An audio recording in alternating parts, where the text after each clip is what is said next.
establish a quorum. At this time, I'm only asking those TAC members attending in person to respond by saying here when I call your name. I want to remind you to unmute your microphones by pushing the button on the base prior to responding. Alternates, please also state your name if you are attending on behalf of a TAC representative. Jim Bell, Here. Naresh Machavarapu, Here. Amanda Radigan, Jason Kaufman, Here. Denise Malone, Here. Jamie Brown, Here. Terrence Bailey, John Paul O'Connor, Here. Alex Hansen, Here. Jessica Keller, Kenny Wilson, Here. Michael Giambron, Andrew Gamboa on behalf of Michael and Gary Sypik. Brian Davis, Here. Josh Nagel, Ira Dangleton, alternate for Josh Nagel. Aaron Hoffman, Here. Joyce Kai, Lorraine Cargill, Vicky Gatanis for Lorraine Cargill. Thomas Hernandez, Here. Anders VN, Kim Delaney, Here. Kim Glass Castro, Here.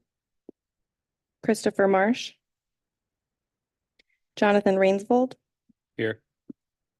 Cesar Martinez, Natalie Crowley, Here. Mo Alturk. Melissa Ackert here for Moel Turk. Thank you. We have a quorum. Thank you.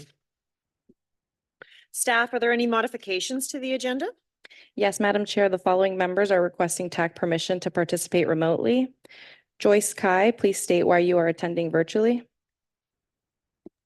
Here.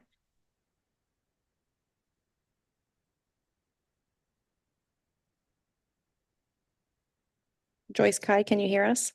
Yes, I can hear you. Can you please state why you are attending virtually? Yes, because we're short of staff, Thank you. so to work more efficiently, so I'm requesting to attend remotely. Thank you. Terrence Bailey, please state why you are attending virtually.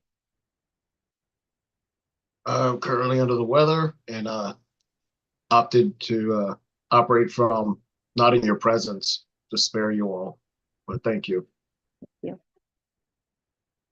Christopher Marsh, please state why you are attending virtually.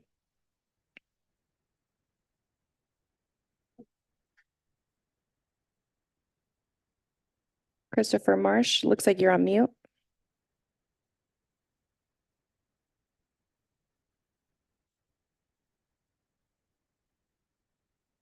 Christopher Marsh. Okay, we can move on. Okay. And is Jessica Keller also online or no? No, she is not. Okay. All right, TAC members, are there any objections to allow these members to participate remotely? Okay, we thank you in advance for keeping your germs to yourself. All right, so seeing none, these members are approved to participate remotely. Ruth, if you can please note their attendance in the minutes. Thank you. All right, moving on to item 1C, motion to approve the minutes for February 7th, 2024. I see one comment card, Alex. Yeah, I just want to make a correction on the minutes from last month. This pertains to item 2A, which is the 2024 safety targets. It indicates that I commented on bright light measurements on the report card. My comment was about bright line ridership data. They need to include bright line ridership data, not about bright light measurements. So I would like for the minutes to be corrected appropriately. Thank you. Okay, thank you, Alex. So noted. Are there any other comments on the minutes? So with the modified change. I'm may I sorry, have a- Chair Crowley. Also, the minutes have been revised to show Brian Davis as present in the attendance record for June and July and the alternate's attendance for December. Thank you, Ruth. Okay, are there any other comments? All right, so are there any other changes? If not, can I have a motion, please? I have a motion, second. Second. Second, all in favor, please say aye. Aye. All I'm sorry, opposed? and who made the motion? Thank you. Jean Paul. And Aaron was the second. Thank you. Okay, thank you. All right, motion passes unanimously. Moving on to item D, general public comments and comments from the agenda items. Instructions on how to provide public comments are included on the agenda. Staff, have any general public comment cards been submitted? No, Madam Chair. Okay, thank you. Moving on to 1E, comments from the chair and member comments. I don't have any comments. Do any other members have any general comments for the purposes of the board at this time? No? Okay, seeing none, we are moving on to item 1F, TAC liaison report. At this time, I'd like to invite Nathan to provide an update. Morning. Thank you, Chair Crowley. And welcome everybody to the TPA. Excited to have everyone here. Want to highlight for you an opportunity to provide input on Vision 2050, our 2050 Long Range Transportation Plan that's going to take place after this committee meeting and all the committee meetings we're holding this month. So at the end of this meeting, when we conclude, we will roll right into a multimodal needs discussion. That'll be an opportunity for you all to provide input on that process. I'll give you more details when we get to that presentation, but do encourage everybody to stick around and provide your input so we can share that with our consultant team. Wanted to highlight for everybody the Safe Streets Awards. Hopefully, we saw a number of you down at the Safe Streets Summit. Hopefully, you've all seen the great news of the awards. So highlighting for you that the city of Boca Raton had a clean sweep of our awards for this year.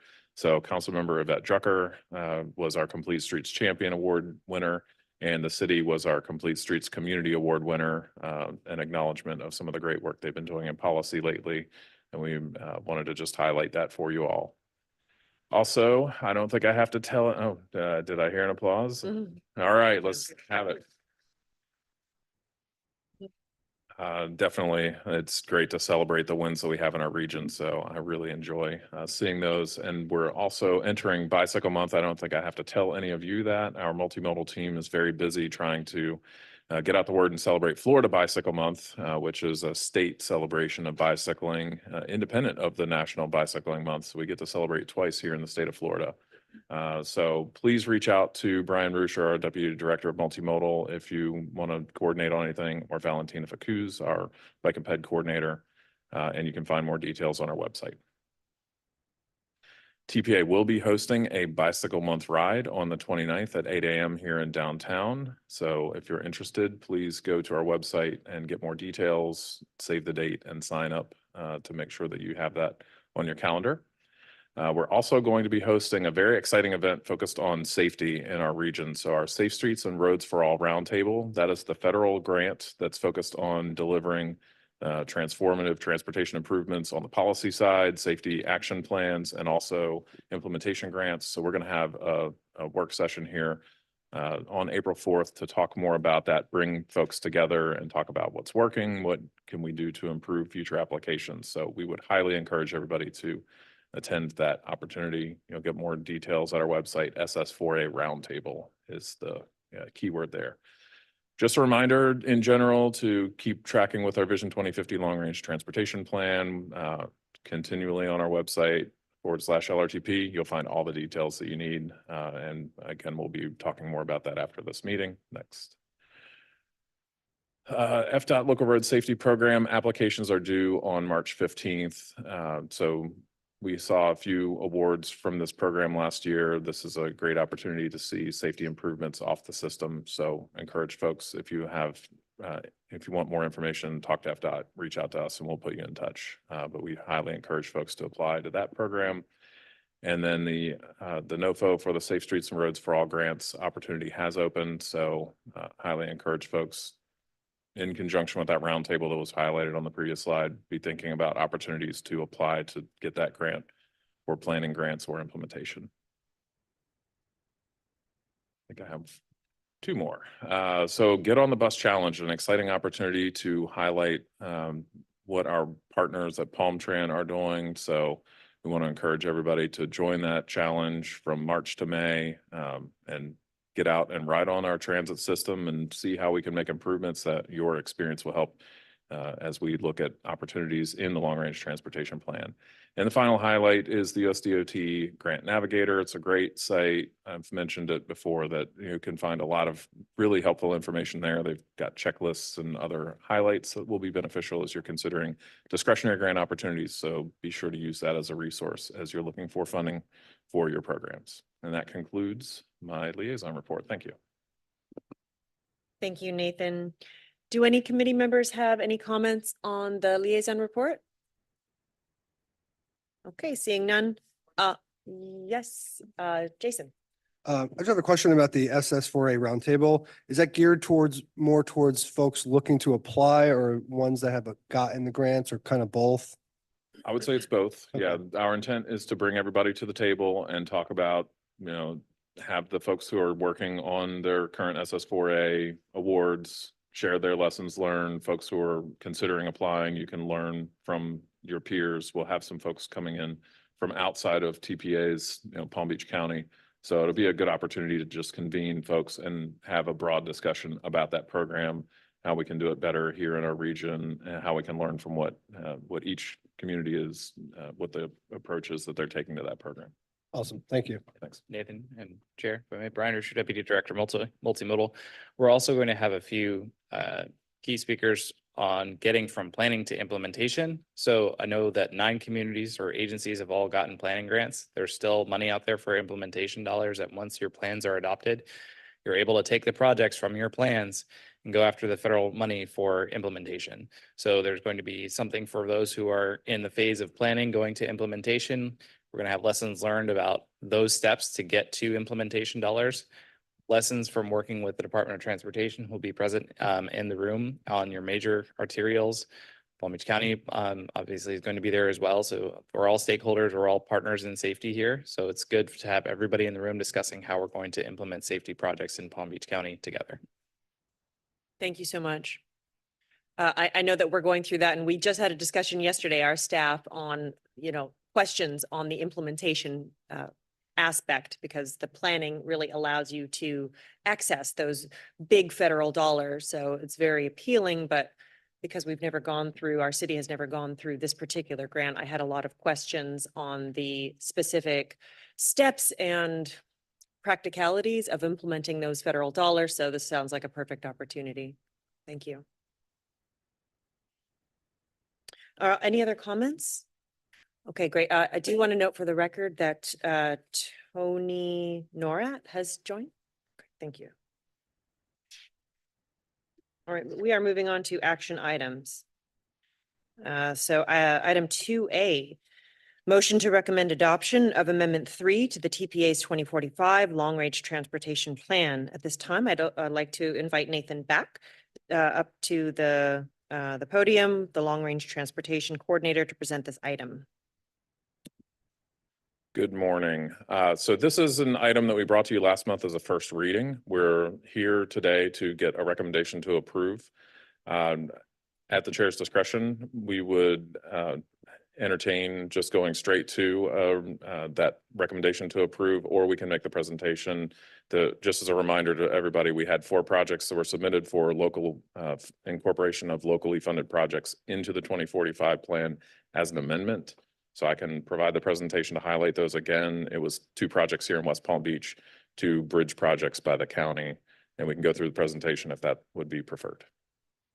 I think it's fine to proceed with just the recommendation. I think we've all seen this information. Unless anybody has any other objection, I think you can just move forward. I know we're anxious to move on to the workshop, so go ahead. All right, and then we'll skip right to the end, and we are here to seek, skip the slide, motion to approve the Amendment 3 to the 2045 LRTP. Okay. Staff, are there any public comments on this? No, Madam Chair. Okay, do any committee members have any comments?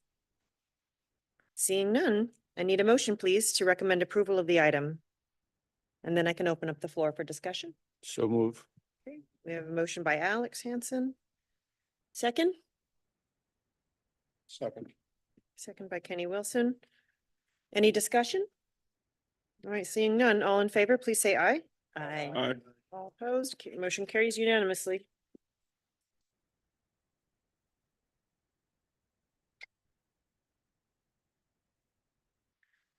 All right, we're moving on to item 2B, motion to recommend approval of Amendment 3 to the TPA's Transportation Improvement Program. At this time, I'd like to invite Andrew Euler, the Deputy of Director of Programs, to present this item. Thank you, Madam Chair. So this is going to be amendment number 2 to our current transportation improvement program for fiscal year 2024 to 2028. This is our 5-year funding program of federal and state dollars towards transportation in our county. This one is a pretty straightforward amendment. It's only with one product request from FDOT. And so when is a tip amendment needed? It's for larger changes to product scope or a cost increase of 20% and $2 million. That's the threshold that's being hit today, is that increase in cost. And as a reminder, this only impacts products in the amendment. So we're only talking about this one product today. That product today is actually a TPA priority. It's US 1 from 59th Street to North Lake Boulevard. And this is adding funds for bridge repair. So this full project itself is actually a reconstruction of to 4 lanes, especially over the bridge of Port of Palm Beach. It's going to be moving the barrier on that and bringing it in so the bike lanes be behind the barrier. It also has lighting where feasible. It's going to have a mast arm at one of the signals. It's a pretty long stretch. It's 3 miles. However, what's really being added today is that FDOT is requesting additional funds to cover additional bridge repair based on inspections they've done. So it's adding $2.2 million in bridge repair using state funds. And so that's going to address superstructure deficiencies related to cracks, spalls, and then they're going to have replacement of bridge joints and then a coating on it. And so that's the bridge over the Port of Palm Beach section. In total, that's really all it is. It's increasing the cost from $7.3 million by roughly $2.2 million to $9.5 million total. And this product's occurring in fiscal year 2025. That's it. Thank you, Andrew. Staff, are there any public comments on this item? No, Madam Chair. All right. Do any committee members have comments on this? Yes, Alex. Yeah, I want to see if it would be possible for me, and I'm not sure if anybody else is interested, to receive actually the plans for the entirety of the project. I'm just curious. This is not right now. I'm just interested in seeing what it is that is being proposed for this section of US 1 with the bicycle pedestrian infrastructure. So if somebody could please email me after the meeting the plans for the project, that'll be great. Yep, we can do that. I'm sure they're already available in the ERC program, so we should be able to pull those for you. Okay, thank you. Any other comments at this time?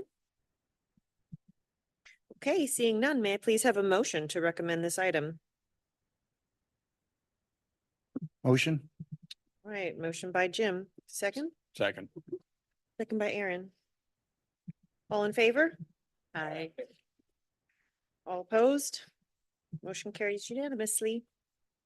That's it for action items today. We're moving on to informational items, and there are no information items for this meeting. So we just have administrative items. These items 4A through C are information only. There's no presentation unless a committee requests a presentation or if there's any public comments. None? Okay. So at this time, our next TAC meeting is scheduled for April 3rd. At this time, our committee meeting is adjourned. But please don't leave, as the TPA staff has requested your participation in this very important workshop. So for those who have the chance to participate, please do provide your input. If you could just